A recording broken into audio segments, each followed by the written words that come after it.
Vous pouvez m'écouter là. Bonjour à tous et bienvenue sur cette vidéo spéciale dédiée à la situation politique explosive en Côte d'Ivoire, à seulement quelques jours de l'élection présidentielle du 25 octobre 2025. Aujourd'hui, on décortique les tensions entre le parti au pouvoir, le RHDP, dirigé par Alassane Ouattara, et l'opposition unie dans un boycott massif.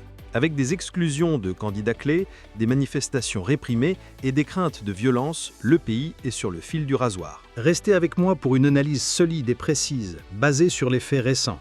Si vous aimez ce contenu, likez, abonnez-vous et activez la cloche pour ne rien rater. Allons-y. Pour bien comprendre, rappelons le cadre. L'élection se tient le 25 octobre 2025 et la campagne officielle, lancée le 10 octobre, s'achève le 23. Toutes les dispositions ont été prises pour que les élections soient apaisées, démocratiques et transparentes. Nous mettons tout en œuvre pour maintenir le climat de paix, de stabilité et de sécurité. Le président sortant Alassane Ouattara, 83 ans, brigue un 4e mandat sous la bannière du RHDP, le Rassemblement des Oufouettistes pour la démocratie et la paix. Son parti vise un coup KO au premier tour avec au moins 75% des voix en mettant en avant un programme ambitieux pour 2026-2030 incluant le déploiement de la 5G, des data centers et l'alphabétisation numérique. Mais l'opposition est furieuse. Unie au sein du Front commun, elle inclut le PDCI-RDA de Tidjane Thiam et le PPACI de Laurent Gbagbo.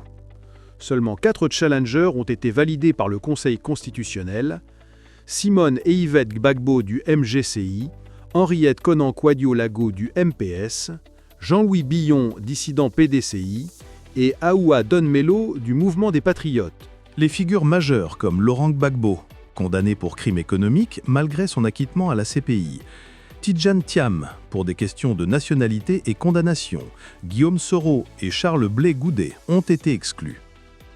L'opposition dénonce une manipulation judiciaire orchestrée par le RHDP pour éliminer les rivaux sérieux, qualifiant le processus de « farce électorale ». Le RHDP réplique que ces décisions sont indépendantes et que l'opposition a simplement peur des urnes. Zoomons sur ces exclusions, qui sont au cœur des tensions. Le Conseil constitutionnel a invalidé les candidatures pour des motifs légaux, mais l'opposition y voit une stratégie claire pour consolider le pouvoir. Par exemple, Gbagbo reste radié des listes électorales malgré sa grâce partielle en 2022.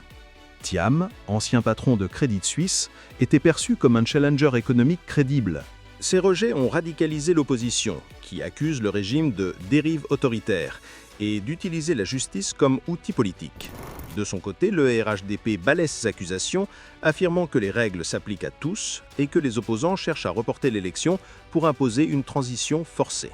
Sur les réseaux comme X, cette fracture est visible. Des posts appellent à la vigilance contre une dictature de la majorité, tandis que les partisans du RHDP célèbrent la stabilité apportée par Ouattara. La polarisation est telle que même la rentrée parlementaire d'octobre a été boycottée par des députés du PDCI et PPACI en signe de protestation.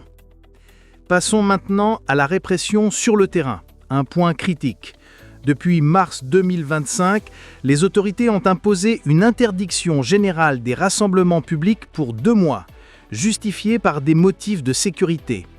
Mais l'opposition a défié cette mesure. Le 11 octobre, une marche du Front commun à Abidjan pour la démocratie a été dispersée en quelques minutes par la police avec des gaz lacrymogènes, entraînant au moins 237 arrestations.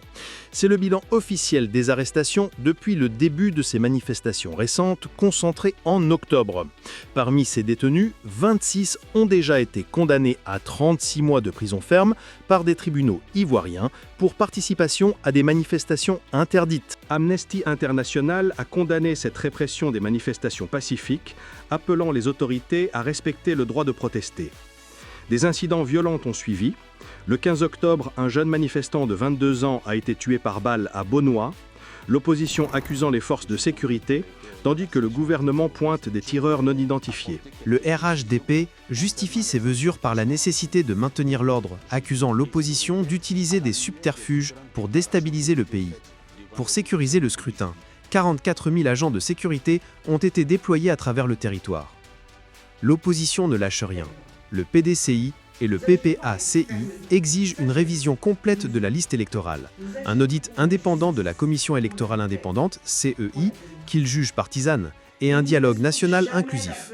IL refuse de siéger à la CEI et appelle à une désobéissance civile massive, y compris des manifestations quotidiennes et un potentiel blocage du pays si le vote a lieu.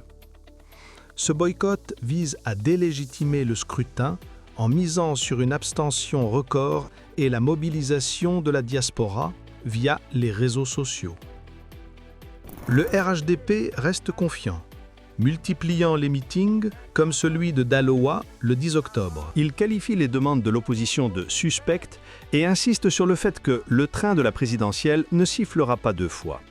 Mais sous la surface, des clivages ethniques ressurgissent, avec des affrontements entre militants dans l'ouest du pays, comme Amman, bastion historique de l'opposition.